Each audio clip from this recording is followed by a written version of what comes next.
Hi, I'm Indiana Montes. I'm covering the North Carolina Jazz Festival.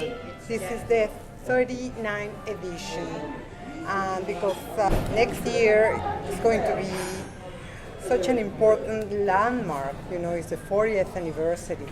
I am going to produce a video trying to interview some of the attendees, the musicians, and the organizers, because 40 years is a long time.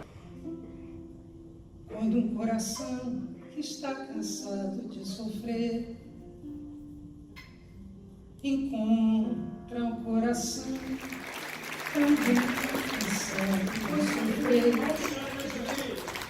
É tempo de se cansar. That was so cool. I want to thank very much Sandy Evans for all she does. Every detail she takes care, and she's really loving to all of us, and this gives such a plus to this whole festival, you know, and a very sweet touch. Thank you.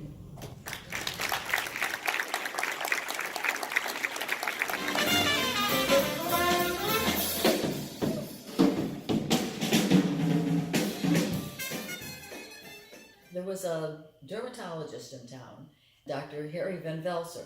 He loved Dixieland music. In fact, he had a Dixieland band of his own. Well, he wanted to have a birthday party for himself and invited 3 musicians from New York to come up and play. He had such a good time, he wanted to do it the next year. And then after a few years, he decided that he would start a jazz festival.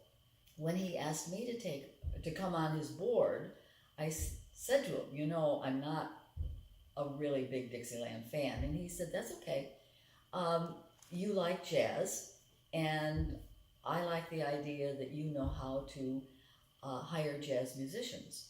And so I really would like you to come on the board. So that was when I was still president of the Jazz Society. That was too much doing both. And so I stopped doing the Jazz Society. I'm still a member, and I still am, but I just devote my energies to the North Carolina Jazz Festival. This past year, we were so pleased. We had so many young people came one night and then liked it and came back the next night.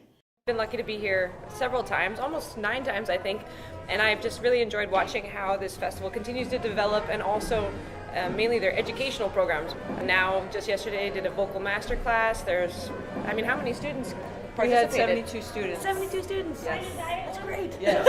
That's a couple of bands. That's several. Yeah. The whole marching band. Yeah. Yes. It's a big community that comes together. You get to know the patrons, you get to know the audience members, and to get to know the students in the neighborhood just adds another level of just kind of love and understanding of the city, the place you're in. Well, I'm from Canada, British Columbia, Canada, and I am a product of good public school band programs and excellent jazz societies that supported me. But I've been living in New York City for almost 10 years now, and it's been a really wild adventure. I do lead my own groups very often, doing a mixture of 100 years of jazz music plus original music. I've recorded several albums, and I just kind of keep moving forward. I'll let my curiosity and love of music, propel me forward. I get a lot of really incredible experiences because of it.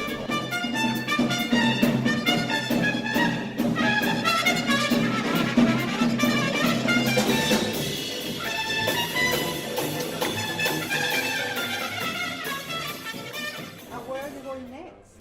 Oh, I'll be in Arizona and Utah and Las Vegas and California, and that's next week. So how do you like Wilmington? I love Wilmington. I really do. I love that the city is so beautiful. I mean, we get to look over the water here at this hotel, and the shops. I have to go out this afternoon and go check out the shops. I have a good. I really don't like shopping, but this city historically, I found something every time. So I'm looking forward to it. It's been amazing because Bria is willing to go to local schools, and she'll give a concert. Like yesterday, they gave a concert at Rolling Rice, a local middle school, and there was about 250 kids there, and she gets to show her craft, and talk with the students back and forth and do a little show and tell, and they absolutely love it. Yeah, we also went to GLOW, I guess the Girls Leadership School, and that was really special to bond with, especially girls and with a couple of different musicians and stuff. And it's very special. Thanks a lot. Thank you, Ryan. Yes, thank you.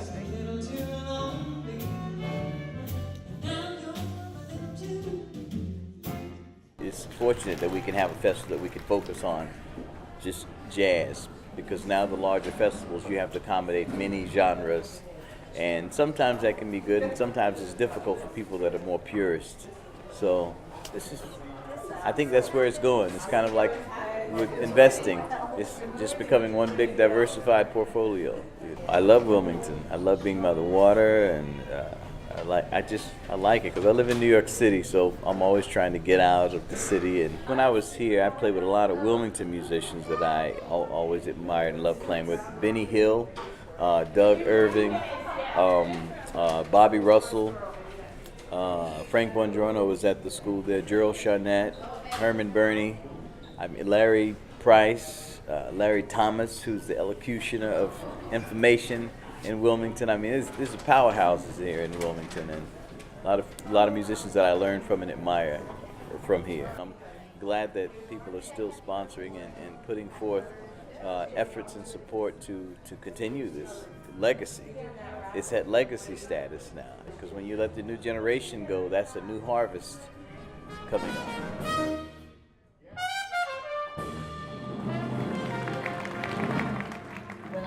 Over to do the jazz festival, I brought some of the people I invited that were on my board there to come and be a part of the festival, because we worked well together, and that's important, and I thought they had something to give to the festival.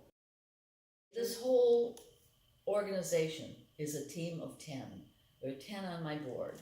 And each one has a different area that they cover. And so it works fine. Everybody does their job. Charlie has been involved in it, not from the beginning, but shortly, a few years later, through his wife, because she was a friend of a friend that was on the board. Desi, she was on my board when I was with the Jazz Society. And when I moved over to do the Jazz Festival, I brought some of the people I invited that were on my board there, again, because we worked together well. The same with Rich Schmetterer. But the one that's been in it the longest is our treasurer, Ren Williamson. He wasn't a volunteer, he was drafted, because it was his father-in-law that was Dr. Van Belzer. He didn't have any choice. But I am so glad that he is still a part of it.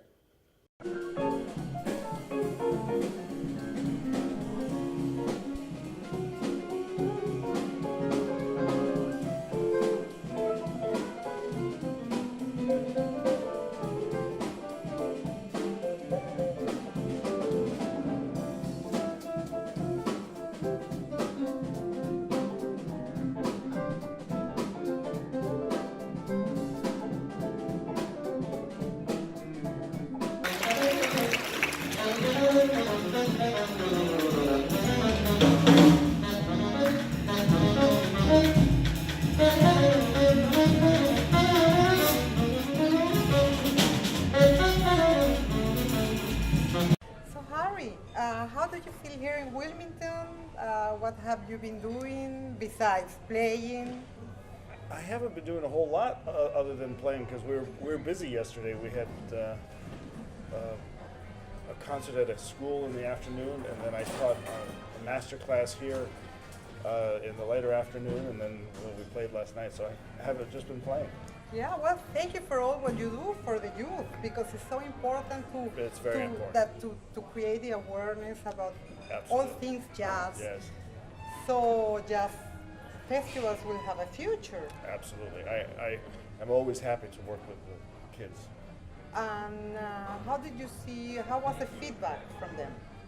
Great. The kids that, well, we played in an elementary school, which I think is a perfect age to expose the children to jazz. Oh, yeah. And then